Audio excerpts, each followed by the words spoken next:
Good morning. আপনাদের শোনাবো জলপথে জঙ্গল ভ্রমণ কবিতা। কত গ্রাম কত জঙ্গল যায় সরে সরে, যত দূর এগিয়ে যায় মন ভরে।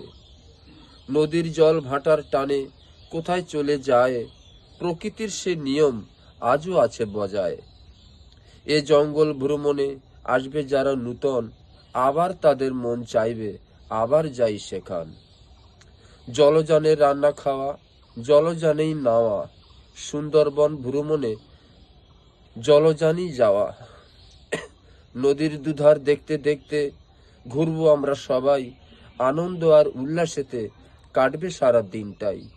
এলাকার কিছু মানুষ জঙ্গলের সাথে যুক্ত, নদীর সাথে কর্মজীবিকায় আছে তারা মুক্ত। কত জীবন কত প্রাণ হয়েছে তাদের শেষ, যেথায় তাদের কর্মজীবিকা সেথায় বাঘের দেশ। সুন্দরবনের সুন্দরী গাছ আজও দেয় শোভা, কত পর্যটক ঘুরতে আসে খেয়াল করে কেবা। পাখিরালয় গিয়ে দেখি পাখির দেখা নাই, আছে শুধুই জিগজাগ ঘর, সেই ঘরেতে বাস করে টুরিস্ট যাযাবর। কুমিরমারিতে গিয়ে দেখি বুধবার হাট, জলসেচের ব্যবস্থা আছে কত মাঠ। বাগনান থেকে উঠল গাইড, নাম তার অচিন্ত মণ্ডল। রওনা দিলাম বুড়ির ডাবরির দিকে। ঘন বন, রাস্তার দুধার ঘেরা, উঁচু টাওয়ার, পাশেই ইছামতি নদী। ওপারে বাংলাদেশ, 4-5টি ট্রলারও দেখেছিলাম।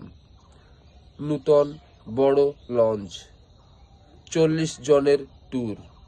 মাঝি সেকেন্দার মিয়া, দলের বস বাবুসোনা ও তার সঙ্গী বঙ্গীরা। সুপার খাওয়া পরিষেবা ওকে। গাইড বলছিলেন 2400 বর্গ কিলোমিটার জঙ্গল, 48টা দ্বীপ, বাঘ 4 বৎসর পর পর বাচ্চা দেয়। কটা গাছের নামও বলেছিলেন, হেতাল, গোলপাতা, বাইন, খলসি, কেওড়া, গর্জন, পশুর, ধুন্দুল, কৃপা, গড়িয়া, মঠগড়ান, ঝামটা গড়ান, ওড়া, অর্জুন, বনঝাউ, তরা প্রভৃতি। সফর করলাম সজনেখালি, সাদিয়াখালি, দোবাকি, ঝড়খালি। শুনেছি অ্যামাজন জঙ্গলে কোনো মানুষ যায় না, আর গেলে ফেরে না। প্রকৃতি চলে প্রকৃতির পথে, চলে না সে তো তোমার আমার সাথে। নদীপুরে হচ্ছে দেশ, কত জঙ্গল হচ্ছে শেষ।